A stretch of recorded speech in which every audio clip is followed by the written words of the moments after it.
ಬೆಂಗಳೂರಿನಲ್ಲಿ ವರುಣನ ಅವಾಂತರದ ವಿಚಾರಕ್ಕೆ ಸಂಬಂಧಪಟ್ಟಂತೆ ಬೆಂಗಳೂರಿಗೆ ಮಳೆ ಬರಲಿ ಬಿಡಪ್ಪ ಅಂತ ಡಿ.ಕೆ. ಶಿವಕುಮಾರ್ ಅವರು ಹೇಳಿದ್ದಾರೆ. ಬೆಂಗಳೂರಿನಲ್ಲಿ ಇರುವಂತಹ ಯಾವ ಕೆರೆಗಳು ತುಂಬಿಲ್ಲ, ಮಳೆ ಬರಬೇಕು ಅಂತ ಡಿ.ಸಿ.ಎಂ ಡಿ.ಕೆ. ಶಿವಕುಮಾರ್ ಅವರು ಹೇಳಿದ್ದಾರೆ.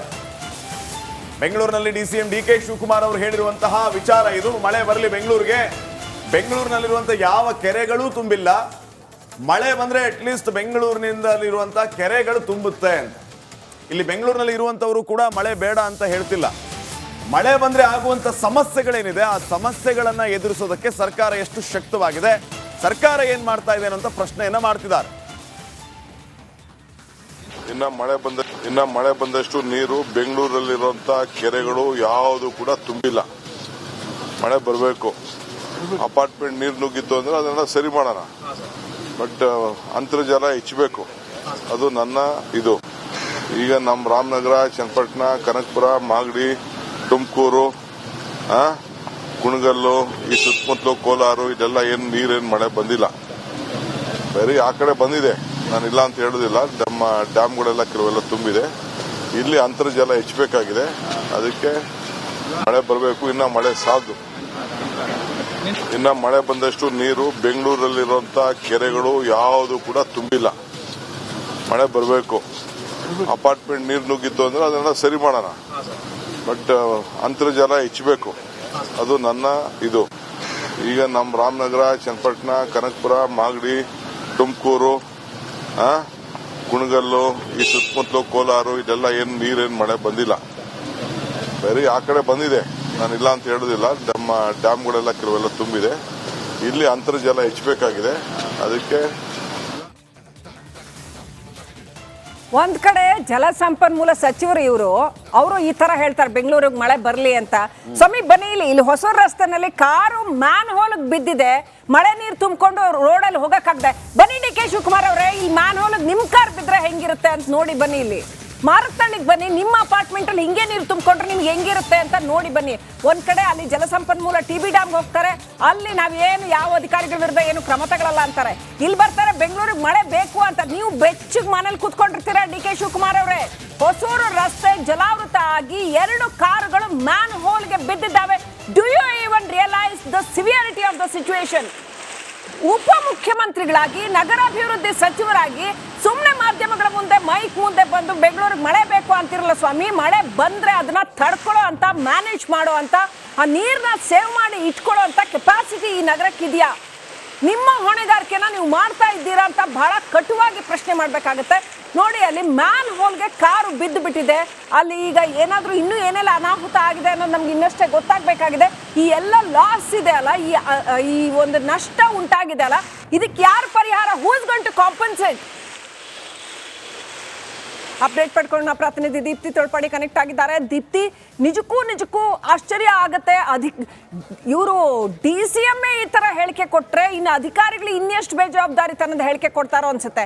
ಆ ಕಾರು ಮ್ಯಾನ್ ಹೋಲ್ಗೆ ಬಿದ್ದಿದೆ ಅಲ್ಲ ದೀಪ್ತಿ, ಅಲ್ಲಿ ಇನ್ನೂ ಏನೆಲ್ಲ ಅನಾಹುತಗಳಾಗಿದೆಯಂತೆ? ನಿಮ್ಮ ಹತ್ರ ಈ ಕ್ಷಣಕ್ಕೆ ಏನ್ ಅಪ್ಡೇಟ್ ಇದೆ? ಶ್ರೀಲಕ್ಷ್ಮಿ, ಅದೃಷ್ಟವಶಾತ್ ಆ ಕಾರ್ನಲ್ಲಿದ್ದಂತಹ ಇಬ್ಬರನ್ನ ರಕ್ಷಣೆ ಮಾಡಲಾಗಿದೆ.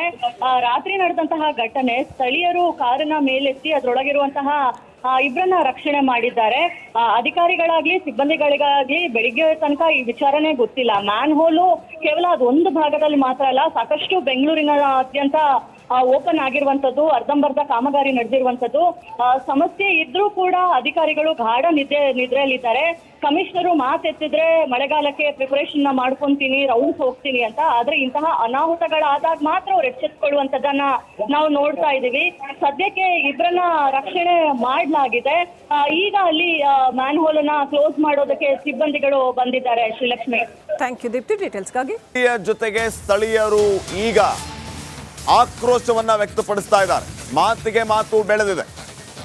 ಟೋಲ್ ಸಂಗ್ರಹ ಮಾಡ್ತಾ ಇರೋದು ಸ್ಥಳೀಯರಿಂದ. ಹೀಗಾಗಿ ಲಿಂಗಲಾಪುರ ಗೇಟ್ ಬಳಿ ಈ ರೀತಿ ಹೈ ಡ್ರಾಮಾ ನಡೆದಿರೋದು. ಟೋಲ್ ಸಿಬ್ಬಂದಿಯ ವಿರುದ್ಧ ಸ್ಥಳೀಯರು ಸಂಗ್ರಾಮವನ್ನೇ ಸಾರಿದ್ದಾರೆ. ಕಡೂರು ತಾಲೂಕಿನಲ್ಲಿರುವಂತಹ ಲಿಂಗಲಾಪುರ ಟೋಲ್, ರಾಷ್ಟ್ರೀಯ ಹೆದ್ದಾರಿಯಲ್ಲಿ ಬರುವಂತಹ ಟೋಲ್ ಇದು. ಸ್ಥಳೀಯರಿಂದ ಟೋಲ್ ಸಂಗ್ರಹ ಮಾಡ್ತಾ ಇರೋದಕ್ಕೆ ಅಲ್ಲಿನ ಸ್ಥಳೀಯರೆಲ್ಲ ಸೇರಿ ಈಗ ಆಕ್ರೋಶವನ್ನ ವ್ಯಕ್ತಪಡಿಸ್ತಾ ಇದ್ದಾರೆ. ಇವನ್ ರೀಸೆಂಟ್ಲಿ ನಿತಿನ್ ಗಡ್ಕರಿ ಅವರು ಕೂಡ ಸೆಷನ್ ಅಲ್ಲಿ ಹೇಳ್ತಾ ಇದ್ರು, ಟೋಲ್ ಗೇಟ್ ನ 60 ಕಿಲೋಮೀಟರ್ ಸರೌಂಡ್ ಅಲ್ಲಿ ಸ್ಥಳೀಯರು ಯಾರಿರ್ತಾರೆ ಅವರು ಟೋಲ್ ಸಂಗ್ರಹ ಮಾಡುವಂತಿಲ್ಲ ಅಂತ. ಆದಾಗ್ಯೂ ಕೂಡ ಇವರು ಮಾಡ್ತಾ ಇರೋದೇ ಆಕ್ರೋಶಕ್ಕೆ ಕಾರಣ ಆಗ್ತಾ ಇದೆ.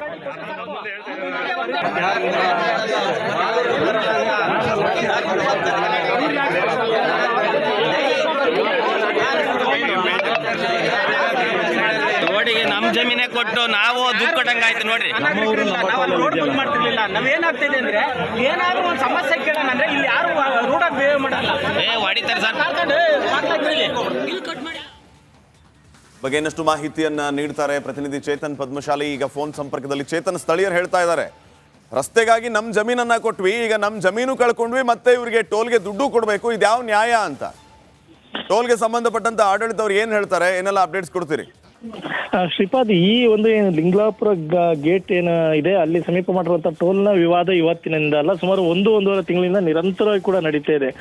ಇವತ್ತು ಆ ಆಕ್ರೋಶ ಕೂಡ ಹೆಚ್ಚಾಗಿರುವಂತ ರೈತರು ಪ್ರತಿಭಟನೆ ಹಂತಕ್ಕೆ ಕೂಡ ತಲುಪಿದ್ದಾರೆ. ಅಂದ್ರೆ ಸುತ್ತಮುತ್ತವರು ಕೂಡ ಸಾಕಷ್ಟು ಜಮೀನುಗಳನ್ನ ಕೊಟ್ಟಿದ್ದಾರೆ. ಏನು ರಾಷ್ಟ್ರೀಯ ಹೆದ್ದಾರಿ ಏನಿದೆ ತುಮಕೂರು ಹೊನ್ನಾವರ ಏನಿದೆ ಅದಕ್ಕೆ ಬಹುತೇಕ ಏನು ಚಿಕ್ಕಮಗಳೂರು ಭಾಗದ ಬಾಣಾವರದಿಂದ ಹಿಡಿದು ತರೀಕೆರೆವರೆಗೂ ಕೂಡ ರೈತರು ಜಮೀನನ್ನು ಕೊಟ್ಟಿರುವಂತದ್ದು, ಅಂದ್ರೆ ಪರ್ಯಾಯ ರಸ್ತೆಗಳನ್ನ ಹೆಚ್ಚಾಗಿ ಮಾಡಿರುವಂತದ್ದು.